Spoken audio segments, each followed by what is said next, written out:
And private 5G networks offer the opportunity to tailor connectivity capabilities for highly customized on-premise demand. Cellular networks are already offering these capabilities thanks to the seamless integration of 4G and 5G, the continuous migration of spectrum from legacy standards towards 5G, as well as integrated features such as QoS, network slicing, dynamic policies, and edge cloud can address a wide variety of services. New 5G capabilities are also continuously being developed by 3GPP and network vendors and will be a focus for upcoming network updates. This session on real-world mobility with 5G private networks is joined by Joe Moselle. He's Vice President of Mobility, 5G and IoT, that at AT&T Business. Next to him is Suman Sarah. He's Vice President, Product and Innovation at Harman, that is a Samsung company. And last is Rakuten Symphony's Senior Vice President and Head of Partner Alliances, Mahesh Kasar. And gentlemen, welcome. Glad to be here. Thank you. Thank you. Well, thanks for joining us. Certainly talking about private networks. It's a lot of maybe the buzz term here in Barcelona at this event this year. Joe, I'm going to start with you, if you don't mind. Just sort of give us the broad brush, 30,000-foot overview of the advantages of 5G private networking. Okay, that's a good broad question for us to start. So let's kind of start really generically, is that, what is a private network? I think from our perspective, it provides the best quality, reliable, fastest solution that you have from a connectivity solution across the board. I think a lot of different companies could utilize it for a lot of different things. I think if you think about it, it's going to enhance and unleash kind of the power of AI, ML, IoT, data analytics. And what that's going to do for the companies is really allow them to improve the quality of service that they have, reduce some supply chain risk, and really just overall improve their effectiveness. It turns out to be the best technology investment that they could make at this point in time. Mahesh, I want to go to you. Advantages of 5G private networking? Now, so far you had just a general network for everybody to use the same pipe, right? When we go with the private 5G, with the 5G network, what's happening is you have a physical network which you are breaking into a logical pipes for individuals to use them. What happens is then you get an advantage to use individual pipe for a different use case, give them those SLAs, give them those network characteristics which you want to allocate to that industry. For example, you have an industry which has, say, latency intensive applications. You give them those SLAs so that they can use it, but the same slice you cannot give to the entertainment or media savvy applications which you may not need. So you get an advantage not to utilize all the resources for everybody, but what you get is you can allocate those resources and save them, as well as you apply those policies for them.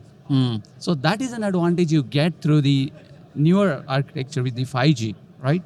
Suman, certainly advantages to 5G private networking, but also some challenges.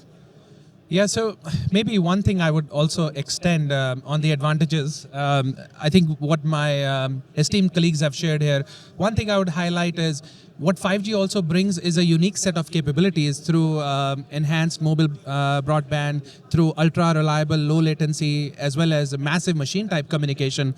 What that means is for industries specific, especially at the edge, when you look at industrial manufacturing domains, when you look at smart cities, marine ports, you now have a quality of service-based priority access and tailor-made applications that can connect your devices at the edge that require a low latency, high bandwidth, compute-intensive workloads that can be managed and available for a resourcing standpoint to drive on actionable intelligence right at the edge.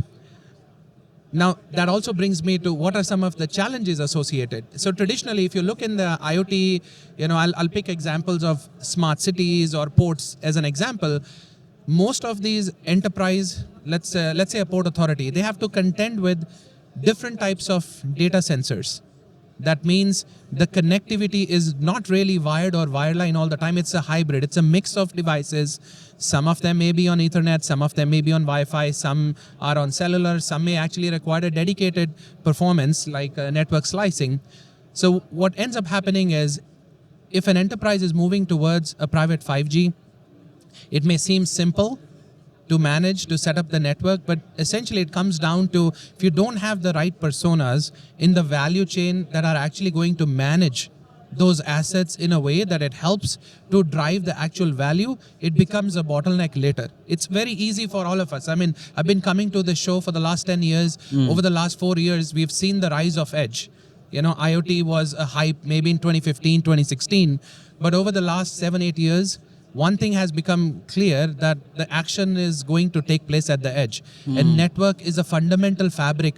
You know, coming from a Harman standpoint, looking at smart cities, you have to find a way to scale this. And the scaling requires people like AT&T, people like Rakuten. We need to have thought through the entire ecosystem value chain on how are you going to drive value in a sustainable way.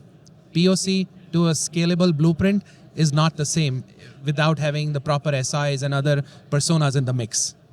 Mahesh, you want to say something? So what happens is with that, it opens up new avenues for the carriers, CSPs, new avenue of businesses, because so far it was using the traditional Wi-Fi model where you have a limitation to that, right? Now it opens up for the IoTs from critical IoT applications. You have massive IoT applications coming from manufacturing sectors, which were not the direct consumers so far. You are bringing them into the customer ecosystem now. So I'll also add maybe an example. I'll give you something that I was working with.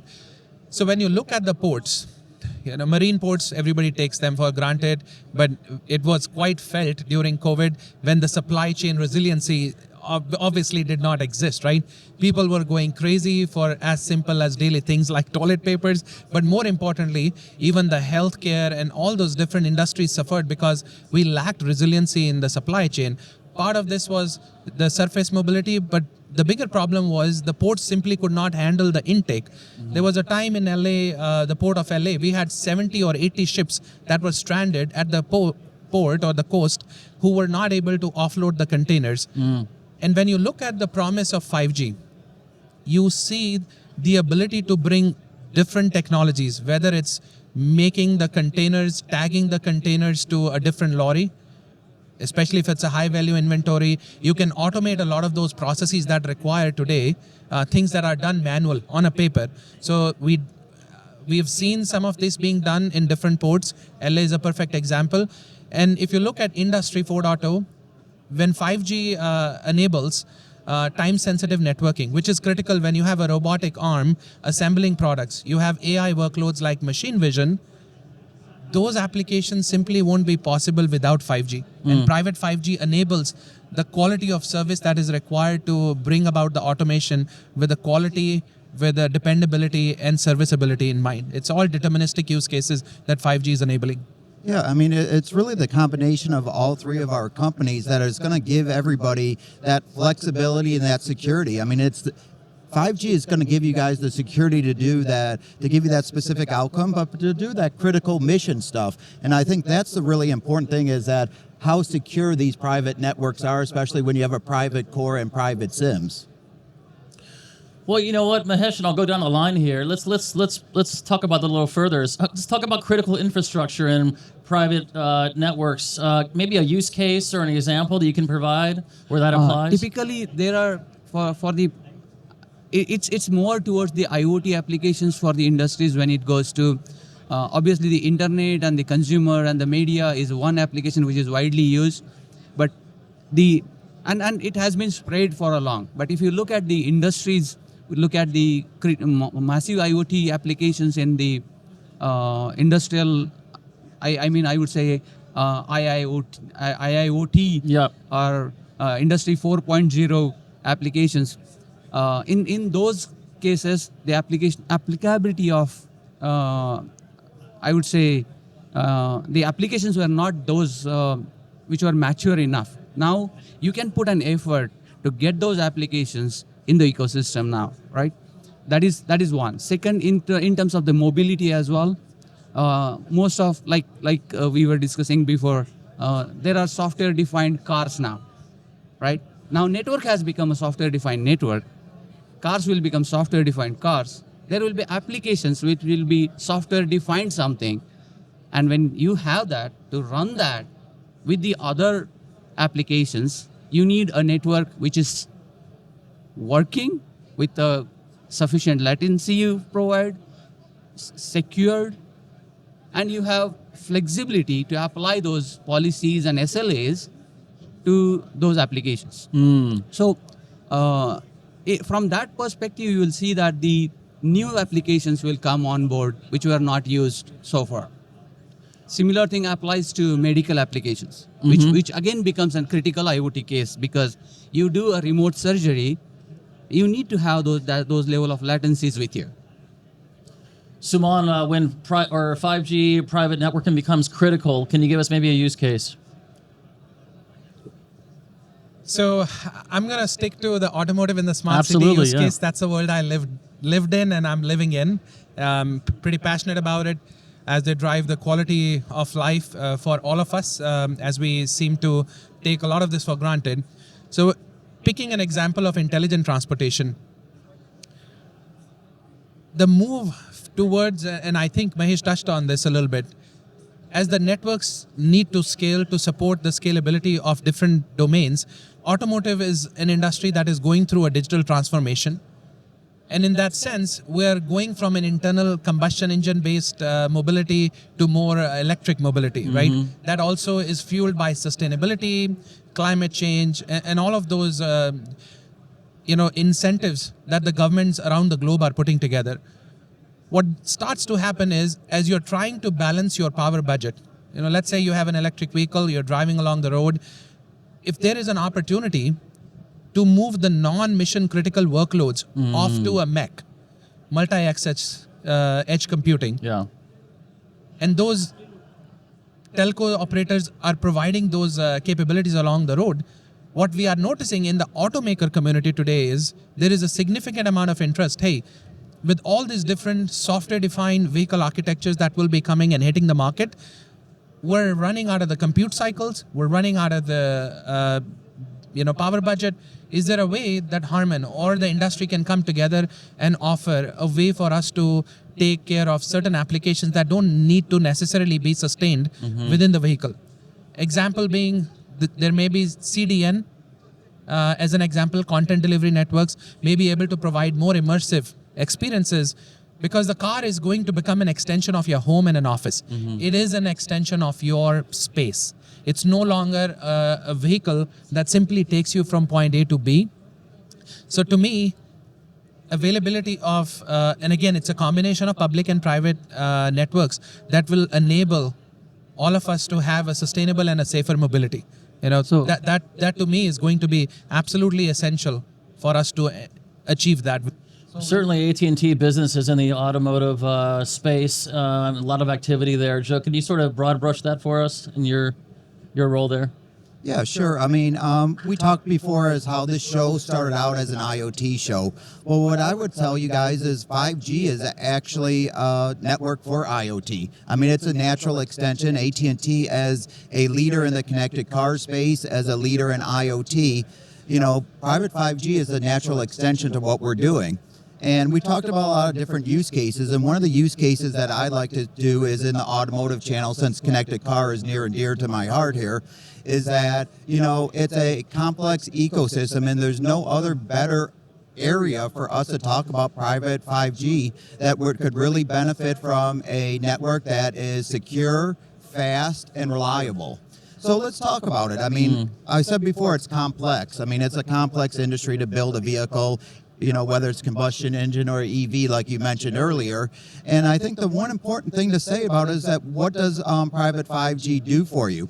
Well, think about all the devices in the manufacturing. You have people with tablets that are getting the telematics off the machines. You have people in tablets that are ordering inventory. You also have people with devices in their hands, whether they're scanning different parts, whether they're downloading resources for them. Then we talked about the automated robots. And there's nothing else better that you have is that to have that automation, whether it's the robotic arm that we talked about, whether it's the vehicles going from place to place inside of that have to be secure and they have to be safe to make sure that there's no harm to the workers. And then finally, the thing is that we talked about software-defined vehicles, and I think that is the big thing that what the private 5G is going to do is it's going to give them a secure, reliable, but an economical way for them to flash their vehicles. You know, I don't care if it's a car, whatever it has, if it has an AT&T SIM in it, it is a natural extension to be able to have that ability to have that network that could talk directly to it. Today, when you look at how do they do software updates, you know, software firmware updates for that matter, you know, it's Wi-Fi or it's directly loaded into it. I think what a private network would allow you to do is to flash the car where the car is, whether the car is actually on the line, whether the car is in an outlot. And there's no other better way to kind of develop a private 5G network, especially when it comes to firmware over the air or software over the air. Sumana, I'll get to you in one moment, but Sumana, I wanted to ask you about the software-defined vehicle. I almost feel like that's an interesting buzzword, and especially when you tie it back to private networks. So, like, what's your perspective on that? I think it's a little more than a buzzword. The work is already underway. A lot of auto OEMs are already, like I said, the industry is going through a metamorphosis. Change is not easy for everyone involved because this affects a large ecosystem, and this also includes regulators on the other side. Telco operators, tier one suppliers such as Harman on how we fit. But to me, if you look at the larger or the grand trends when it comes to the availability and the cost and the efficiency in terms of computing, storage, network connectivity, ubiquitous computing and connectivity which is becoming pervasive, the software-defined vehicle architectures are what will propel the mobility of future. And what that also means, and I touched upon in my previous response, this does not only affect once you have taken the possession of the vehicle, but it's also during, let's say, shared mobility through concepts and actions that revolve around circular economy. To simply put, even when vehicles are being, let's say, manufactured through an Industry 4.0 setup, to the point when they are actually loaded to be shipped from a port of disembarkation to the dealers, what we are being asked is, hey, is there a way the vehicle can support certain level of autonomy so I don't need people to go drop them from the trailer to the port and then port back to the distribution center? Can at least for that limited time, can the vehicle autonomously come down that rig from the ship to the port and back on the truck? Now, it seems pretty trivial, but without having a private 5G network in some of these locations, which don't always enjoy the level of resiliency that is needed to operate these vehicles autonomously and guide them through, is where I see the software-defined vehicle architectures and the private 5G infrastructure converging. Yeah. So just to follow on what Joe was talking about, these industries, when they do their main operations, when we try to introduce them new technology, they say that, oh, that's IT. We go to them with IoT, automation applications, that's IT. We talk about 5G, that's IT. Now what's happening is, because they were thinking that it is not a core part of my business, now automation coming in picture, you are operating those things from remote locations. Now this private 5G becomes a vehicle, a platform for them to get these applications into execution now. Otherwise, it was always an afterthought that, oh, I also need to do this to enable something. Yeah, I think that's the big thing. I mean, I'll use your term, it's a platform. I mean, and it goes horizontal across the whole company. I go, it's in the past, like you said, IT does this, the connected car is in another group, but I think that gives you that platform to go across. And really, I mean, if you think about it, I mean, we all have cars, people have cars on the road that are 10 to 15 years old. It's the software-defined vehicle is going to give you that ability to have a refreshed car, even though you're not purchasing that new car, and 5G is the catalyst to that. Exactly. In fact, not to plug this for Harman, but that is exactly on what we are working on Ready Upgrade. Once the vehicles become digital in nature, your ability to add and unlock features on demand, consumer grade at the speed of consumer, but automotive focus experience is exactly what Harman is doing today. So let's say you bought a car today with a with the specs that were actually more designed for the needs today. But as you, let's say, have a change in your life, your family has expanded and you need certain extra features unlocked, the vehicle should be able to offer you a much more experience to the growing needs of the consumer. And that's where having this capability within the vehicle enabled through the connectivity is going to be critical. And we're already doing that today. Right, but think about what you were just saying here. I mean, and that's why 5G on demand. It's not necessarily when it's in your garage. It's when you're on the road. There might be hazardous conditions that you need to unlock some stuff. And I think that's where, the edge and the 5G become even more important from that. So I'm going to ask one final question. We just have a couple of minutes. Mahesh, I'll start with you and go down the line here. If we were sitting here this time next year and talking about 5G private networks, what would be the topic, or what should be the topic, Mahesh? Next year, when we would be doing this, everybody would be asking us, okay, how do I have my own slice? How do I have that slice secured? How do I have those different slices managed? So those managed services would be another aspect which we'll bring in. And how do I get away from this physical infrastructure and transform it into a logical software-based infrastructure would be the question which we will be resolving within this year's time. Suman? To me, I think from a technology standpoint and industry ecosystem coalition standpoint, I think we're well underway. Next year, looking through the lens of smart cities and intelligent transportation, I'm actually part of an ITS, US DOT ITS working group, where I'd like to see some of the physical and the digital infrastructure come together in a blueprint that allows us to see how connected roads, connected vehicles, and people can seamlessly experience the power of connectivity through use cases that mean something to me, mean something to him, or to you. Joe? Well, I look at it as it basically all starts with the network. And, the network is the foundation for any of the solutions that we're talking about. And I think next year at this time, you're going to talk about how, all the carriers have been deploying 5G from a more perspective, whether it's other services, whether it's managed services, whether it is, how we have MEC that we're talking about. I think that's going to be the key going forward. And how is all the carriers deploying their mid-band spectrum? And, at this current thing, AT&T has 5G plus and 50 plus communities, 70 venues. And I think the sporting venues, to be honest with you, being a sports guy, I think that's going to be the real thing, is that how is 5G going to unlock a lot of that gaming inside of the game is how I would say it, to unlock those things. And like I said, we're at a point where, the use cases are boundless at this point in time, and we'll have numerous things to talk about. Well, we couldn't have a 5G private network discussion without AT&T or an AT&T business being present, so we really appreciate your time, Joe, and being here.